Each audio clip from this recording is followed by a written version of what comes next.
President Tinubu reshuffles service chiefs, appoints General Oluyede as new Chief of Defense Staff.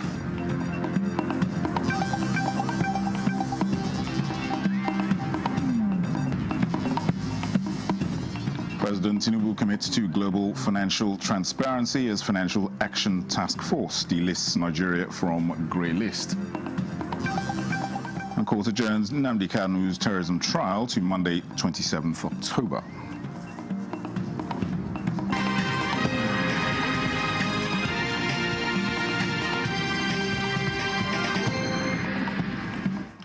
And welcome to the news at 11 on NTA News24. We're live in Abuja. I am Dennis Adegunloye.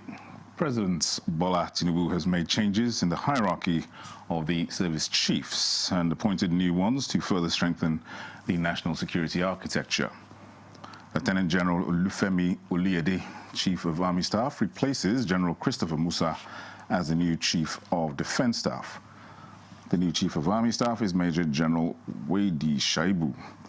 Air Vice Marshal Sunday Aneke is Chief of the Air Staff, while the Rear Admiral Idi Abbas is the new Chief of the Naval Staff.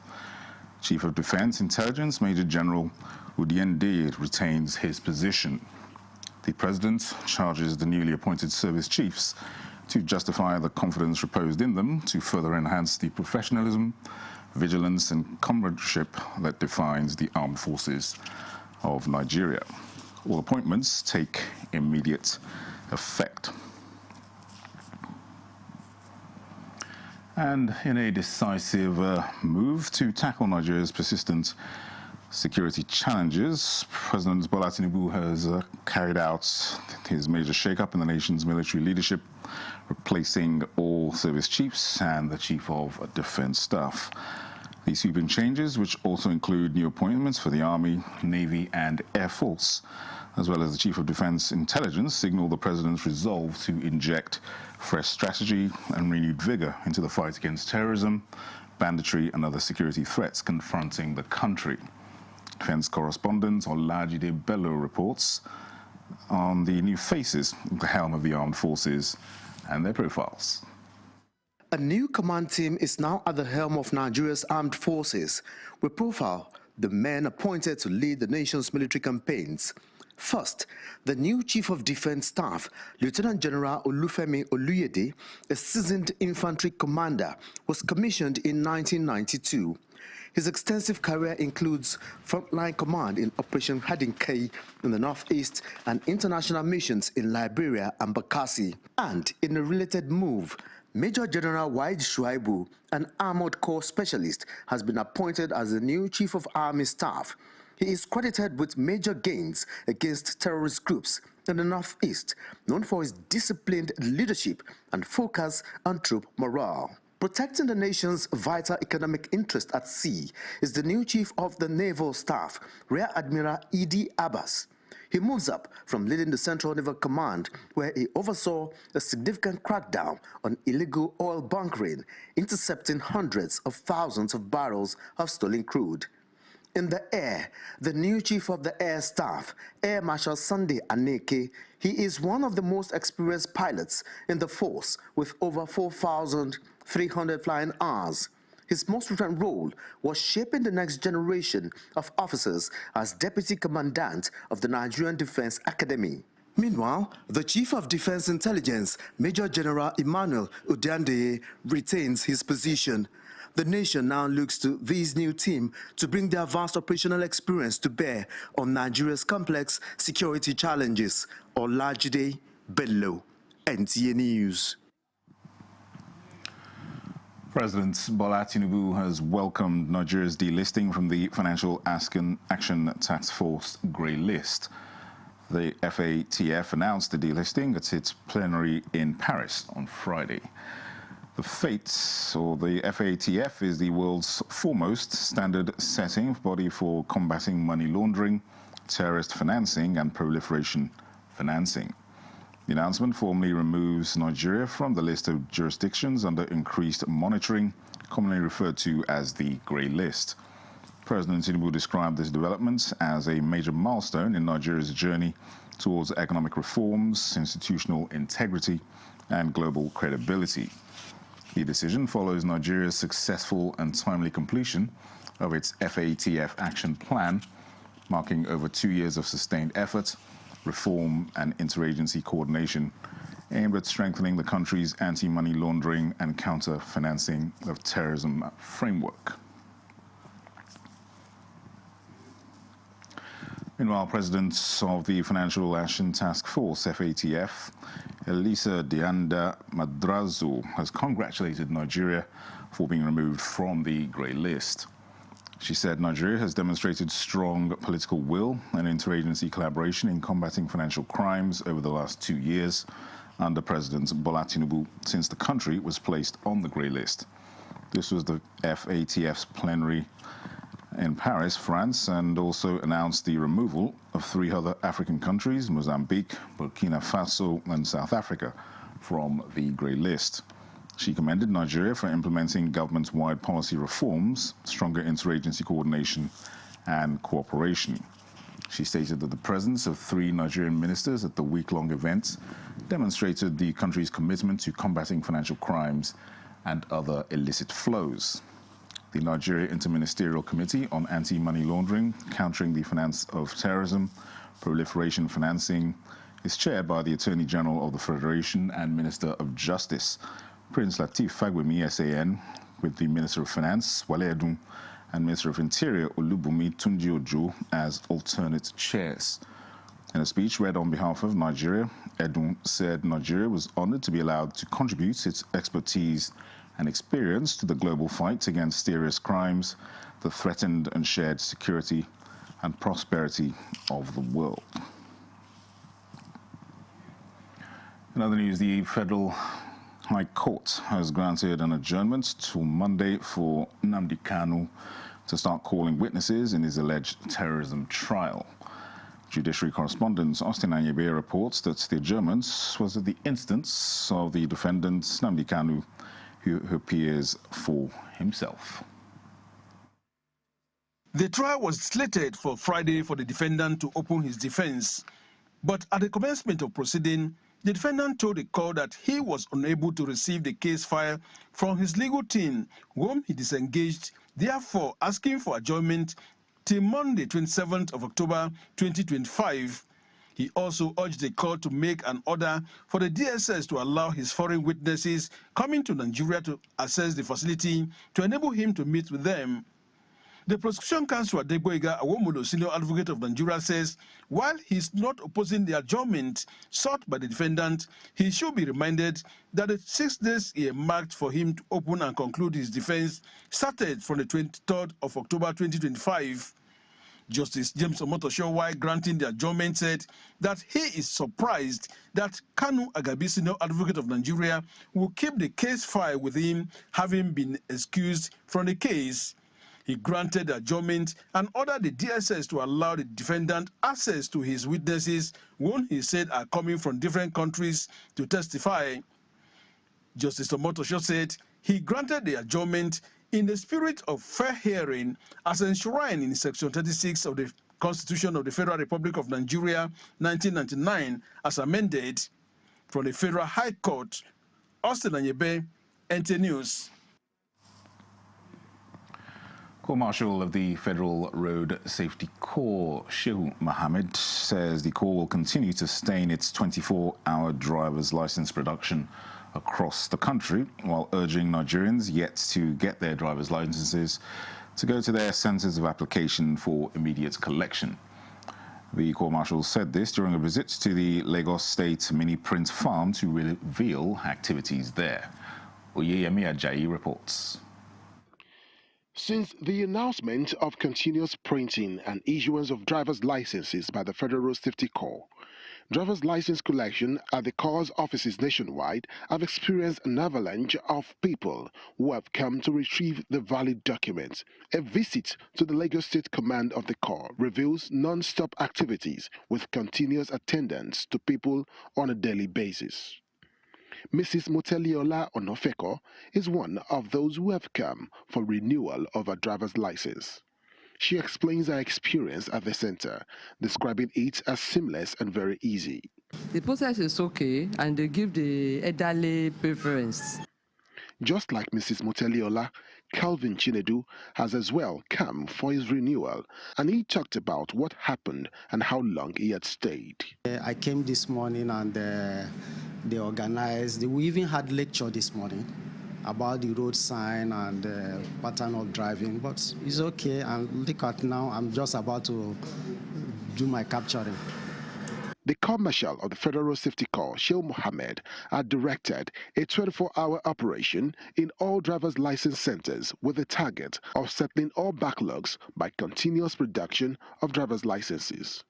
At this mini print farm in Lagos State, 15,000 cards are produced daily, and within 2 weeks, over 100,000 have been produced, aside 1,850 licenses produced per hour.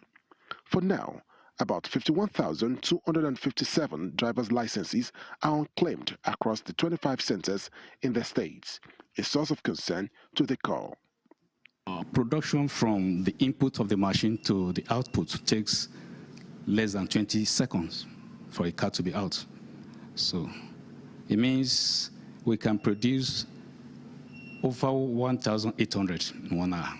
For the officers of the Corps, especially at this print firm, no slumbering, all hands remain on deck, operating shifts to ensure all targets are met, and the machines remain active 24 hours. And for the people, no more doubts. The Corps says, take a step, and surely their driver's licenses are waiting to be collected. From Lagos, Oyeyemi Ajayi, NTA News. Now, building a strong social protection system is key to helping citizens withstand economic shocks, reduce poverty, and promote inclusivity. To deepen understanding and strengthen implementation, the International Labour Organization, in collaboration with UNICEF, has convened a capacity-building workshop in Abuja. Joseph Otsen reports that the session brought together policymakers and key stakeholders across the country to explore the fundamentals of an effective social protection system in Nigeria. The International Labour Organization ILO Convention on Decent Work identifies social protection as a key pillar in helping citizens cope with life's economic and social demands while promoting inclusivity. Access to health insurance, financial grants, and other forms of social assistance to the international body not only reduce poverty, but also enhance national productivity. Social protection as a ladder that can be used for people to go up, especially those that are excluded and left behind, as well as bridge that connects people with opportunities. This training is designed to strengthen the capacity of policymakers and implementers on the comprehensive component and practical application of social protection systems to improve their effectiveness. The knowledge and skills gained here will help shape more inclusive, evidence-based, and sustainable social protection programs that respond to the needs of our most vulnerable citizens, particularly workers in the informal economy, women, persons with disabilities, and children. ILO emphasizes that the domestication of social protection frameworks and subnational levels will enhance broader coverage and greater resilience, especially during times of crisis and disaster. In Abuja, Joseph Otsen, NTA News. This is the evening news at 11 on NTA News24. We'll have a short break. More reports in a moment. Stay with us. And the National Productivity Order of Merit Award goes to... The only tomato paste manufacturer to win the National Productivity Order of Merit Award by the Federal Government of Nigeria, endorsed by the Association of Private Medical Practitioners of Nigeria. This is an evidence of 100% natural goodness, great quality and great taste. So eat healthy to live longer. Use Arisco tomato paste and products. 100% natural tomato. Better food now correct. Buy now and enjoy up to 20% discount. Arisco tomato paste, taste of Nigeria. Feel the power power of precision, engineered to perfection. Every component is crafted with care, and each design is meticulously tested. From concept to creation, our engineers push the boundaries of technology, seamlessly blending performance and sustainability with a deep commitment to African ingenuity. Introducing the CNG Boss, a remarkable achievement in engineering designed to operate on compressed natural gas, a cleaner and more sustainable fuel alternative. At Innocent Vehicles, we proudly lead the way in creating greener mobility across Africa. And it doesn't stop there. From SUVs to sedans, spacious buses to electric cars, Innocent offers a wide range of models designed to meet every need. Innocent Vehicle, the pride of African road.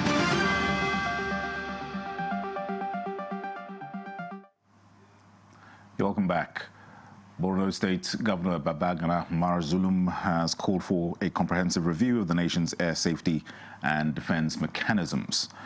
The governor made the call in Mafa town following a terror attack on Mafa and Dikwa communities, during which terrorists reportedly used drones to attack military formations. A walk through Mafa town reveals the devastation caused by Boko Haram insurgents during the midnight attack. The attackers reportedly set ablaze dozens of commercial trucks and other vehicles conveying goods worth millions of naira, as well as a military formation within the township. They were said to have used armed drones and rocket-propelled grenades in the assault. A similar pattern of attack was recorded in Dikwa town, as confirmed by a press statement issued. Governor Zulum, who visited Mafa and Dikwa to commiserate with the victims and boost public confidence, held closed-door meetings with military officers in the affected communities. According to military sources, both the army and the air component of the Nigerian military, supported by volunteer groups, successfully repelled the insurgents, inflicting heavy casualties. Over 50 terrorists were reportedly neutralized in the encounter. Briefing newsmen after spending the night in Mapa, Governor Zulum expressed grave concern over the emergence of the new threat. This is frightening. In Dukwa, I was told drones were used. The proliferation of drones in the hands of the non-state actors is a matter of great concern to all of us. I'm saying this one not to the people of Borno State, but to the entire country, that let's do something in order to stop proliferation of drones. While commending the Nigerian Armed Forces for their gallantry, the governor urged members of the public to cooperate with security agencies by providing credible information on suspicious activities in their communities. Normalcy has since been restored to both Mafa and Dikwa, with residents going about their daily activities. In Maiduguri, Mohamed Goni, NTA News. In the meantime, Niger State Governor Mohammed Maru Bago has paid a condolence visit to Esther over the tanker explosion that's claimed many lives and left several others injured. Hussein Musa reports that the governor also cautioned the leaders and the people of the community on the hazards of scooping content of fallen tankers. Governor Muhammad Umaru Bago visited the scene of the accident for an on-the-spot assessment and thereafter proceeded to meet with the community members and their leaders. During the interaction, the governor advised the people to be hospitable and ensure they assist drivers plying the road rather than take advantage of their misfortunes, as such can be hazardous. Governor Umaru Bago urged them to always strive towards contributing to the development of the nation and focus on the farming that they are known for. So we are talking to their conscience, and they understand exactly that the government will not tolerate and condone this kind of misbehavior, and that we wish that it never happens again, and we pray that God will never bring this again. However, when it happens, they should run away. If they continue to do this dastardly act, then we are going to relocate them from the road. And this is not the first time. There was a time a truck of engine oil fell and they were found scooping engine oil. Governor Bago also made a pronouncement of 1 million naira each to the families of the deceased and 500,000 naira each to the injured victims receiving treatment.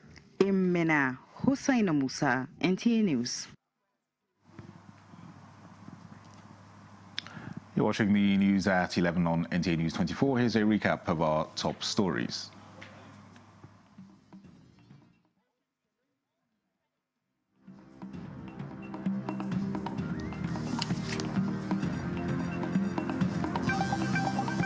President Tinubu reshuffles service chiefs, appoints General Oluyede as new chief of defense staff.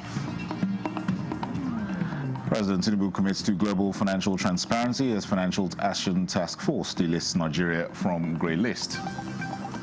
And court adjourns Nnamdi Kanu's terrorism trial to Monday, 27th October.